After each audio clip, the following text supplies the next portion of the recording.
Hello there. I'm Sydney Lee. I'm a staff technologist at the Electronic Frontier Foundation. And that means I primarily do work on our open source projects and technology initiatives, such as this one. I also happen to write and review sassy blog posts about the sad state of the internet, and talk to our lawyers and policy activists sometimes about emerging technologies. It's a cool job, yeah. Anyway, so that's not really what I'm here to talk to you about today. I'm here to talk about securing the delivery of email, because it's 2018, and I'm going to talk about how TLS for SMTP is horribly broken, and I'm going to talk about what we can do about it. It's going to be a pretty long ride. It's been a while, so thank you for joining me today, because you're in it with me now. You can't leave. Cool, so you may have heard of EFF's initiative to encrypt the web. This phrase is plastered everywhere. It's all over our website. It's in our blog posts. We say it all the time. It's like the subheader for all of our other web PKA projects like Let's Encrypt or AssertBot.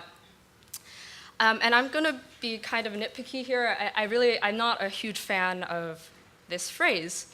I'm going to nitpick it, because I don't think we should just encrypt the web. We have to encrypt the entire internet. And whenever we use the word web, but then we actually mean, oh, sorry, thanks. Whenever we use the word web, but we actually mean the entire internet, we forget about all of the TCP packets that are used to deliver application layer protocols that are not HTTP. And I'm a strong believer in leaving no TCP packet behind. So I'm going to talk. UDP, well, UDP gets left behind even if you try. So, so I'm going to talk about TLS for email in particular, whose TCP packets have been particularly left behind, and not necessarily overlooked. They've been looked at a lot, but just left behind for several difficult technical, political, and social reasons. Yeah, so you've heard the phrase, email is so broken, let's just stop using it. It's incredibly popular to hate on email. And it's easy to do this because it's really complicated. The ecosystem is decentralized. It's hard to deal with. But I'm a staunch believer in email. Email isn't that bad, and there's no way I'm going to use Slack for all of my communications. So even though the ecosystem has centralized significantly over the past few decades, it's still one of the first federated, truly decentralized internet protocols that is interoperable. Slack hasn't solved inter-organization communication, and it's like a centralized service. Gatekeeping is what centralized services do, and that's why they want to get everyone on the world onto their platform for money. So email is still hugely important, but it's sad, and it kind of makes me sad that it's so difficult to get right. Okay, so let's talk about securing email. Hopefully that was motivated enough. Okay, but what would that even look like? Because when I hear the phrase secure email, I think of a mythical creature. No one has really, it doesn't really seem to exist. It seems to be like this vague idea people have. But it's hard to define, so let's do that first. Let's set some ground rules and refresh our minds for those of you who may not have the joy of regularly managing an email server. This is pretty much what email delivery looks like, but with a lot more steps. Bob submits mail to his mail server. The mail servers perform some obscure ritual, and the email is magically delivered to the receiving mail server. And that mail is then delivered to my mailbox by my mail server. Okay, with that in mind, the two models of a secure email that currently exist are, first, we should secure each hop individually using TLS. Having only TLS is not great because, as you saw in that diagram, and as you probably know, email goes through several hops. TLS only encrypts a communication over a single hop. So that means all of the mail servers along the way have your email in plain text. If you use a corporate mail provider, which a massive majority of the world does, then your mail provider could be subpoenaed or compromised and put at risk the contents of the details of your life. Using end-to-end encrypted email, like PGP or SMIME, it can fix that to an extent. In particular, they leak metadata. Subject lines are readable by default in both PGP and SMIME. Like, I believe they're readable in Protonmail. Which is crazy, and the from and to fields are also readable. And that last one, although there are workarounds around encrypting the subject line, that last one is something that if we wanted to change it, we would have to rewrite SMTP. So using PGP without TLS, it gives network eavesdropping dragnets massive amounts of communication metadata. And unless end-to-end encryption becomes the default, this also kind of signals to these network eavesdroppers who exactly is listening or is interested in these technologies. So in an ideal world, we do want both. We want TLS to secure our metadata from passive network attackers, and a PGP to secure our email contents from, say, a Gmail or prying eyes within Gmail's network.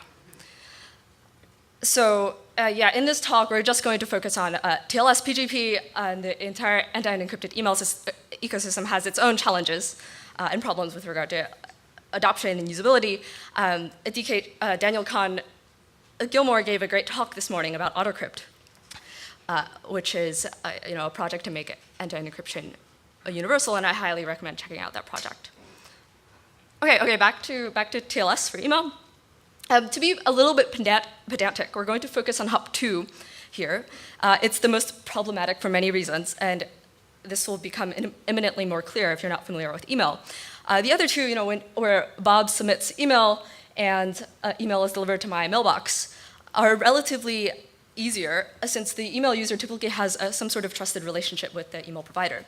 So you have leverage there. You can just ask your email provider to only support TLS, like, hey, I'm going to send and receive mail over a TLS connection only on these ports.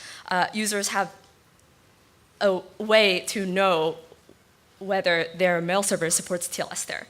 And this is not the case for the hop between two mail servers. So this is a start TLS. Protonmail asks nicely, right? Both mail servers have to discover that the other supports TLS. If EFF responds positively, Protonmail sends the start TLS verb to initiate a TLS connection. So let's just get start TLS deployed everywhere, right? It's a kangaroo because it's a hopping. Sorry.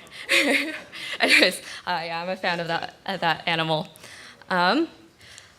Okay, so obviously we do want to push for a start TLS adoption, so mail servers can encrypt more often. Towards the end of 2013 and beginning of 2014, several organizations and researchers started taking a closer look at basic start TLS adoption numbers, and things look pretty bad, right?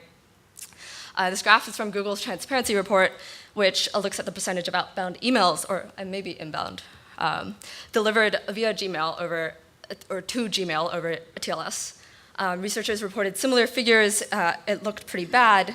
But today, it looks like 90% of outbound emails from Gmail use TLS, which is great. This is probably a decent measure of how emails are encrypted in the real world, given the unfortunate massive market share that Gmail holds. But obviously, we're not done because this is not a 10-minute presentation. So the TLS ecosystem is broken in two major ways. And they're major enough that if both of these flaws are not fixed together, then TLS for email cannot properly protect against an active adversary. First one, you've probably heard of this one. It's susceptible to trivial downgrade attacks. So the initial negotiation is over plain text, and any network adversary or machine on the route between these two servers can just censor the start TLS advertisement. since it's entirely unencrypted. This kind of tampering is totally game. And because email is email, they automatically and by default just transmit the emails over plaintext. And it happens in the real world. In late 2014, several ISPs across the world were caught explicitly stripping the start TLS verb, or the start TLS banner from SMTP connections. And also, the interesting thing is there's several ways of stripping start TLS because start TLS is so brittle, and mail servers in general are extremely brittle. You could modify the command or remove it entirely, or just like overwrite it with garbage. And all of these are guaranteed to trip up clients to fall back to unencrypted connections. The different techniques for stripping start TLS actually provide a sort of fingerprint for who is doing it or what device manufacturer is doing it. And in 2014, it was found that like a significant majority of the start TLS stripping was being done by a particular Cisco firewall device that offered email inspection as a spam prevention service, which is absolutely insane. Yeah, and in 2014, researchers also did a survey of incoming mail that stripped start TLS commands, but per country, which also yields absolutely absurd results. The attack is so easy to pull off. And these results actually did motivate a significant amount of work on the email ecosystem. And that's why we have good start TLS numbers. But obviously, that's not enough. And this downgrade attack isn't the only large problem in this ecosystem. The second problem, suppose downgrades were just solved by some miracle or force of sheer will, or like maybe both and then some. Let's say there's only 2 mail servers that exist, trivially, and they both know the other supports TLS. The problem is that nobody validates certificates. So they're still vulnerable to SSL strip like man-in-the-middles. And to be honest, it's hard to blame mail servers for this. We're going to take a closer look at SMTP, again, as a refresher for those who may not be familiar with how it works. In SMTP, which is the mail delivery protocol, there's this extra step which involves a DNS lookup. Email senders are expected to ask DNS for the hostname of the server that they're supposed to connect to talk about email. And after this first lookup, like mx.efs.org, the mail server proceeds to connect to that hostname. So here, there's actually, and assuming that they start TLS, there's actually 2 names that this certificate mx.eff.org can provide a validation for. There's mx.eff.org and then eff.org itself. And the problem is that both are kind of troublesome. For instance, using the server hostname on the certificate leaves you susceptible to DNS forgery in the absence of DNS authentication. So here, this evil face has successfully spoofed a DNS record or like man in the middle of the DNS connection and provides a bad hostname, for which this guy can totally just provide a valid certificate for this bad hostname. So obtaining a certificate for the original email domain, eff.org, is actually kind of safer. There's a problem with this too, which is that people in the real world use hosting providers. And even if I trust Google to host my email, do you really trust them with your private key to publish for your domain? As a result, the ecosystem is really, really stuck. We would like to validate certificates, but there's all these things, and it's hard to blame them. So nobody validates certificates, and email is vulnerable to man-in-the-middles. I decided to add this laugh kind of half point, very last minute, because I think it's a core cause of why the email ecosystem is so difficult to upgrade. unlike on the web, where a TLS or encryption or maybe availability errors all can be forwarded to the user, in email, you can't really do that. Users just kind of send off their email to the mail server and just hope for the best. Like maybe they'll get another email back that says, hey, your delivery failed. But there's no way to kind of offload these really important security choices to the user, which is what the web ecosystem does. You click through that maze of error messages if you want to prioritize connecting to the website over the security of that connection. So in 2018, or as of 2018, users don't have a good way to tell their mail servers whether they want to prioritize deliverability over security. And so as a result, failures or deliverability failures in email are much higher risk. And deliverability is just prioritized over security wherever possible. So yeah, there are all these problems. And of course, people are trying to fix it.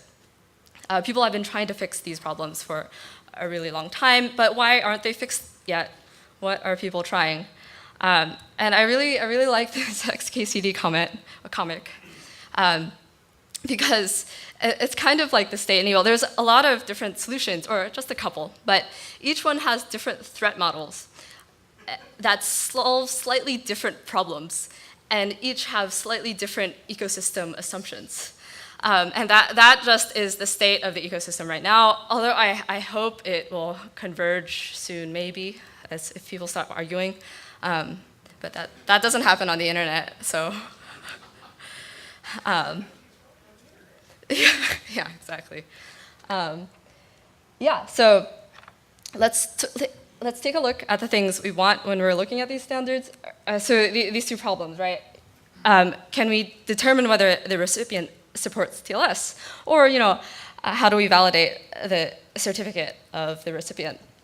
And the other really important considerations that I think right now we have to really think about are how easy is it to deploy, and what is the risk of breaking things?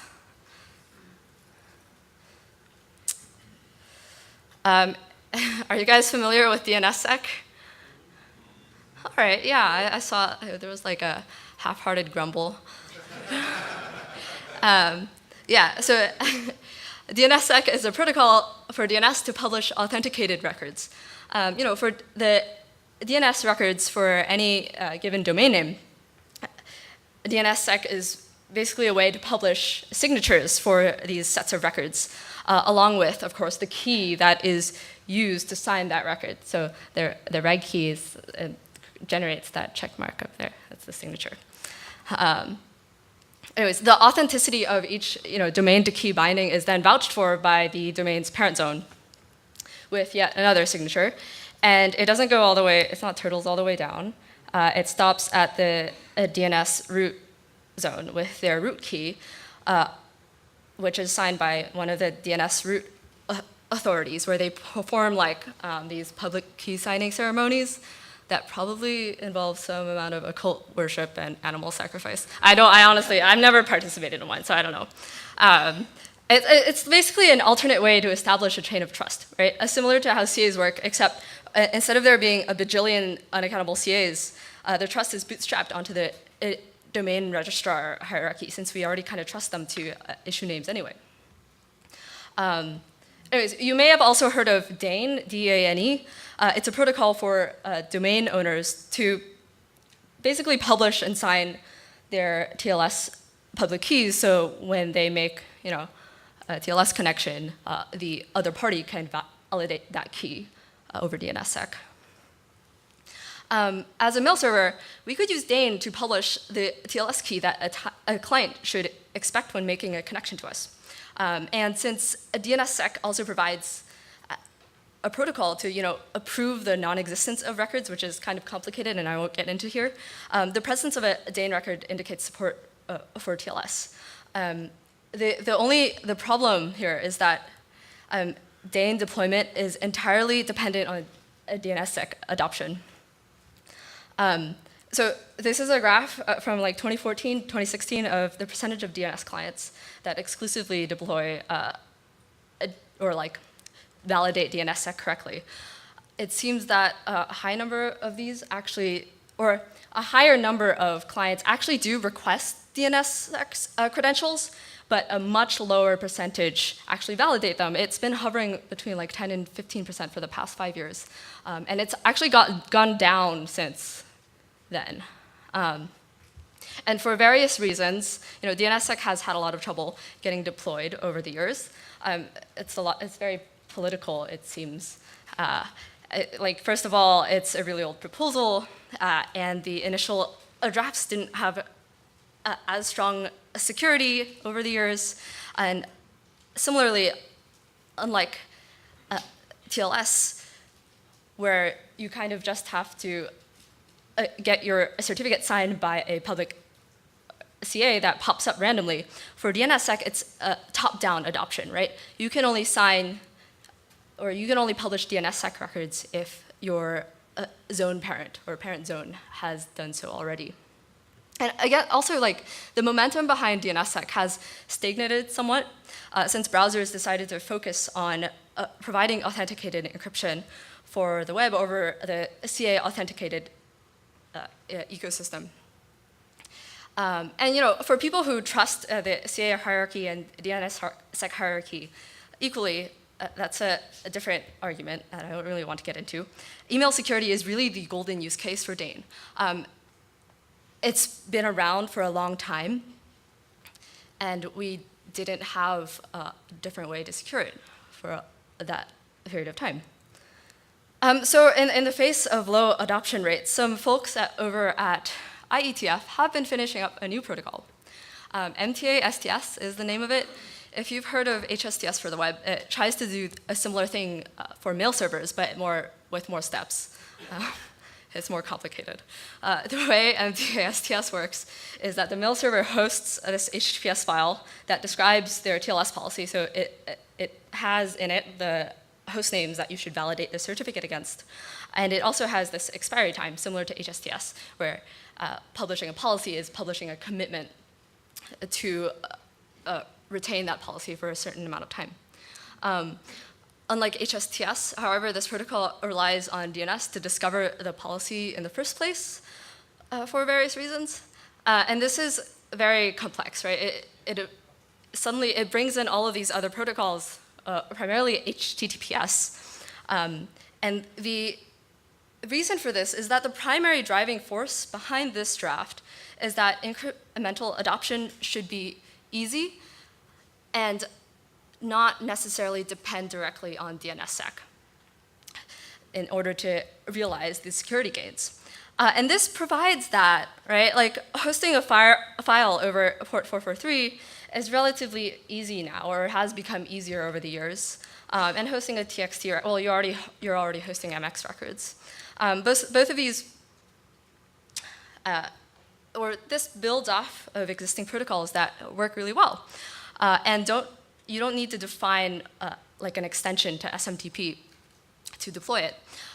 But of course, it's still, you got tofu there, right? Because that DNSSEC connection is not encrypted absent, or sorry, that DNS connection is not encrypted absent DNSSEC.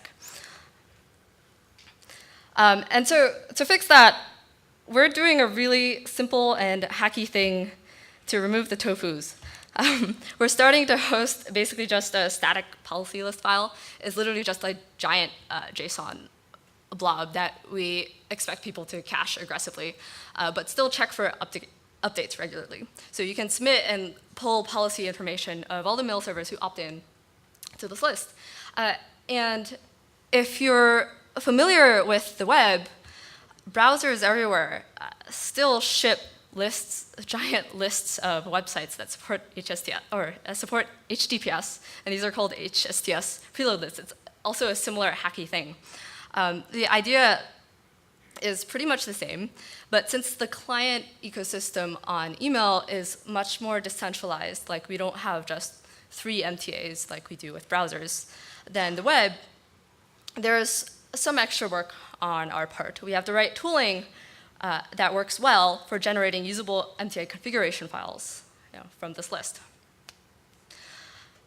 All right, so as you can see, each of these projects do different things, and none of them really directly supersedes or supplants the others, and they all have different trade-offs and different trust and threat models. So the last point, I just wanted to reiterate, what about deliverability? What is being done to mitigate deliverability issues? And I think this is a point that none of these have really gotten right. Dane is essentially pinning public keys, and we all know how well that went for the web with HPKP.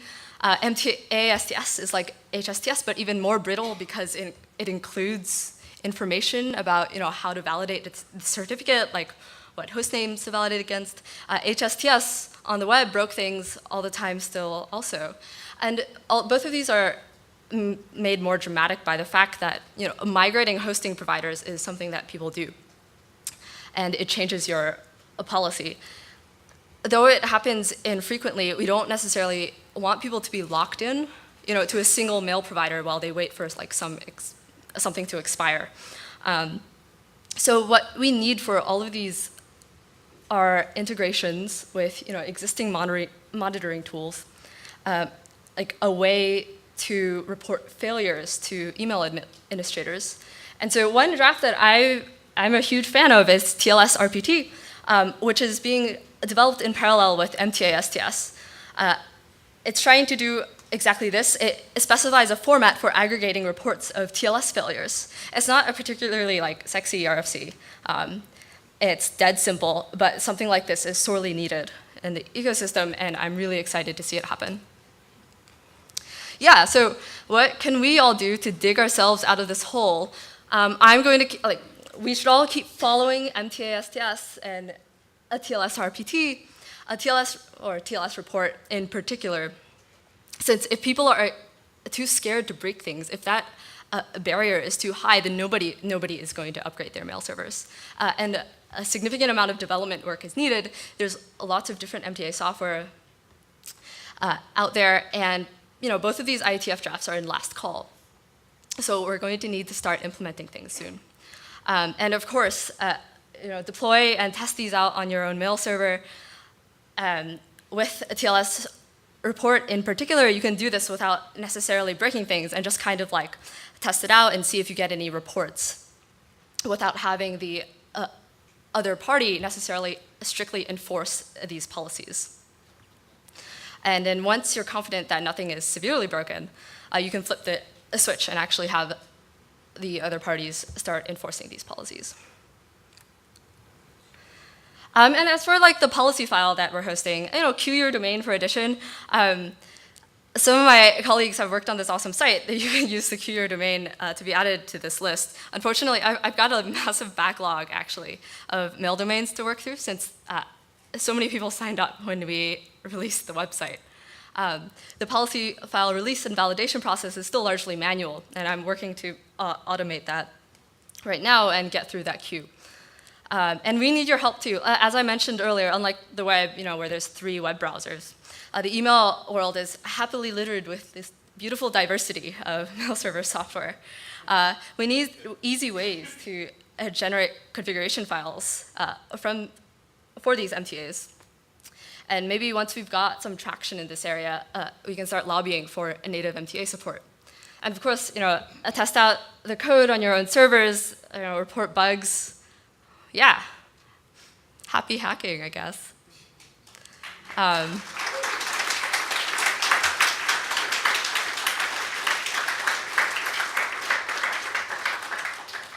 That's all I got, so. You got 20 minutes if you want to do Q&A or whatever. Yeah, do you guys have questions?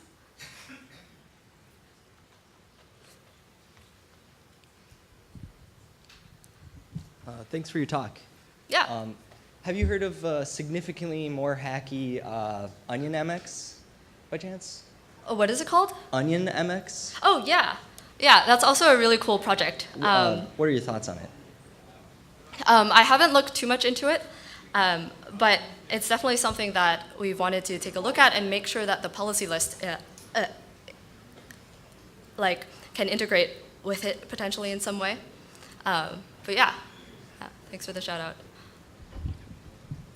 Thanks. Hi. All these solutions sound great, and please correct me if I'm wrong, but it sounds like this is really focused on like the validation and ensuring that we have good deliverability for the first hop.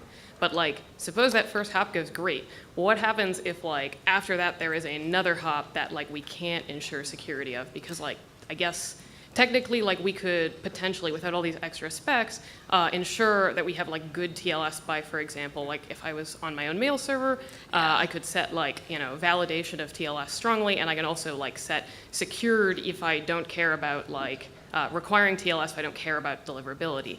How do we solve that problem? So the deliverability concern actually spans the entire, like, I guess it's not end to end, but it's from mail server to mail server, yes, and doesn't necessarily only apply to the initial DNS lookup for like MTA STS.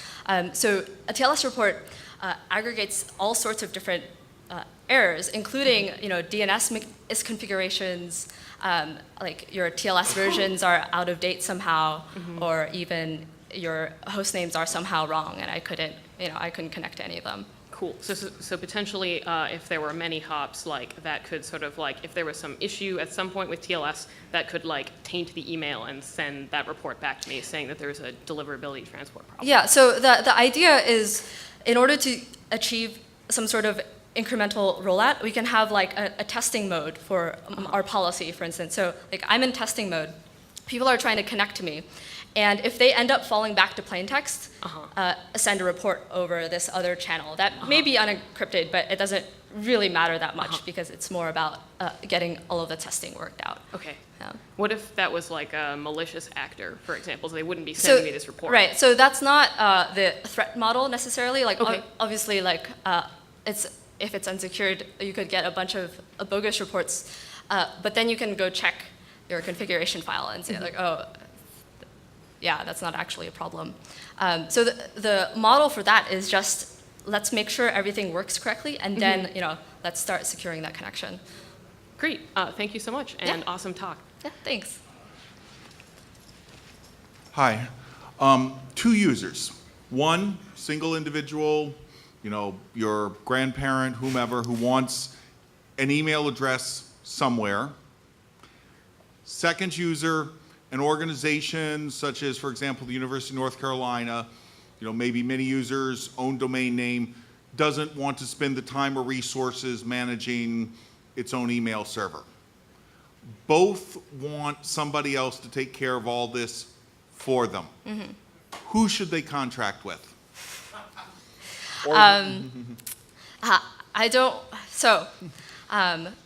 Another, I guess, tenet of like start TLS everywhere, whatever that a nebulous name means now. One of the original goals of the project was to make it easier for people to run their own mail servers. This may seem like an impossible task, but I think with the existing tooling we can potentially make it happen. I don't necessarily want to recommend a hosting provider, but I will say that the projects like Mail in a Box, which make it really easy to run your own mail server, make me slightly optimistic about that. Okay, thank you. Yeah. So kind of along that line, there's Mail in a Box. We're all very happy with our little homegrown mail servers. And if you've ever run your own mail server, it's a terrible idea. Don't do it. But what if we had Yahoo, Microsoft, and Google, which already are supporting Start TLS? Like, what percentage of email is that? Like, are we, with them doing it, you showed like 90% numbers for incoming for Google. Is that, honestly, that enough? Yeah, so for TLS, right? For TLS, if we can get all of those, if we can get all of these protections against downgrades and other active attacks in place, and we get like the 3 top players, email hosting providers to do it, we're good on TLS. But we still need end-to-end encrypted email. I gave a shout out to AutoCrypt earlier. I really think that's a project that's really thinking about how we can deploy end-to-end encrypted email for everybody. Thank you. So we all know Star TLS starts out with a plain text connection, and that's kind of its Achilles heel.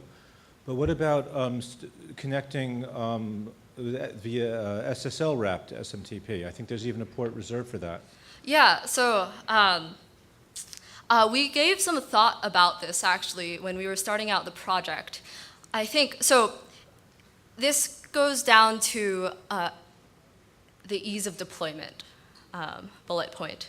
I think it would be much easier now if, in the 80s, we decided to allocate a port for like SSL wrapped SMTP. But unfortunately, that's not what's happening right now. And getting all of the mail servers to switch to this TLS or this dedicated port for SMTPS or whatever, rather than using Start TLS, is really difficult to do and will take a really long time.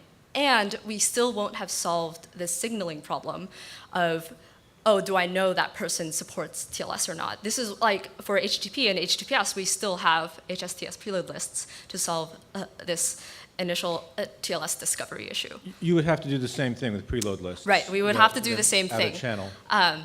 Yeah, and that's what we're working on right now to get secure email deployed as soon as possible. Yeah. Hi, okay. I understand the problems you described with DNSSEC, but there are countries like Germany where standards exist for secure email which promote Yes. DNSSEC. And so my question is, are there any fundamental technical reasons not to support both, like MTA, STS, and DNSSEC? And why is EFF.org not using DNSSEC at all? For the EFF.org not using DNSSEC at all, I can't speak to that. I do represent the organization, but not, But everybody you don't at the know that there's a organization. specific decision not to do it intentionally, it's just not there? Or is there a technical reason why you wouldn't want to do it, like you support the DNS system or something? So the technical reason is the trust model, right? So a lot of people choose not to trust, CAs, especially because that ecosystem is centralizing, due to Let's Encrypt. And some people don't like the idea of DNSSEC. I think we can get both deployed, both MTA, STS, and DNSSEC deployed, and I think that's a reasonable solution. The project that I'm proposing right now and that I'm working on actively is to secure email as we get DNSSEC further deployed. Okay, but you don't see any problem, you don't lose anything if you deploy both. EFF doesn't just do it currently. Okay, So basically the idea would to do... That's not something I knew, so... So you could yeah. tell people do both, right? Yeah, Deploy both, and then you have compatibility with whoever uses one of them. yeah. It's easier to tell people to use the latter. But I agree. I have no problem with DNSSEC. Okay, thanks.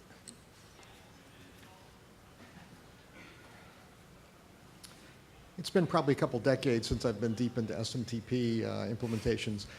If we presume that DNSSEC maybe eventually succeeds in its deployment, it seems like we could specify alternative behaviors for how clients interact with SMTP servers by defining protocols that would use SRV records, where you could signal kind of what alternatives, like only connect with SMTP over TLS or something when delivering mail to this domain.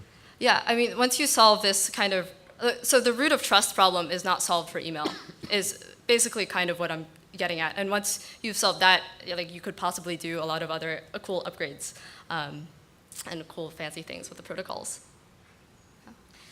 Maybe it sounds like it's just the way you've presented it on your website, but I was looking at the website while you were talking for Start TLS Everywhere, and you've got the list where you're doing your daily checks before you let somebody onto that list. Once they're on the list, though, it sounds like if if the mail server starts to fail to meet the criteria, you would take them off the list. Is that right? No, we wouldn't take you off the list.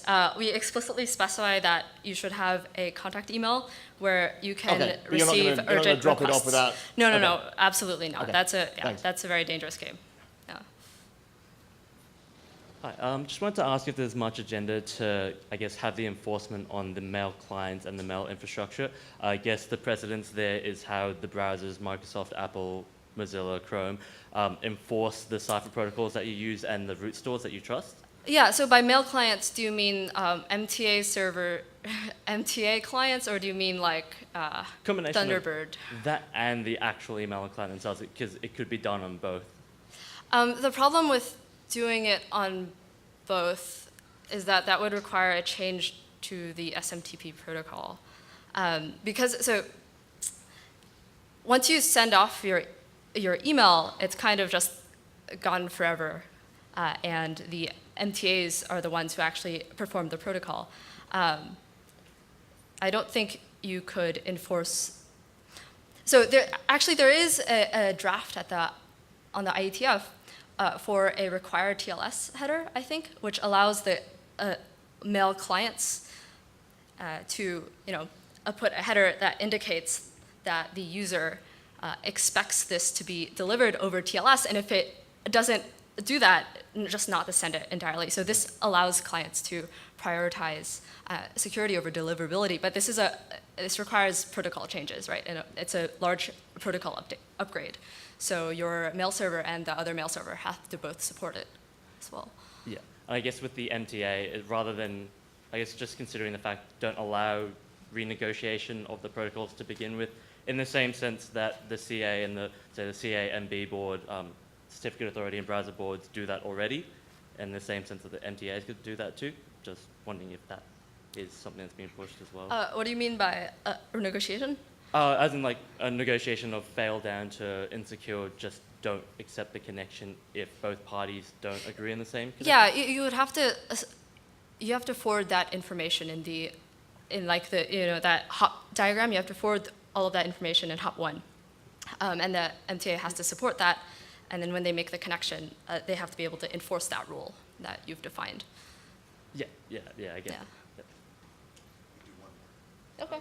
Yeah. I may be missing something, but I think the difference between the browser model, when you connect to a secure site, the decision to trust that site is laying within the client. Yes. Now, when you send something out by email, then basically you relinquish your trust to some.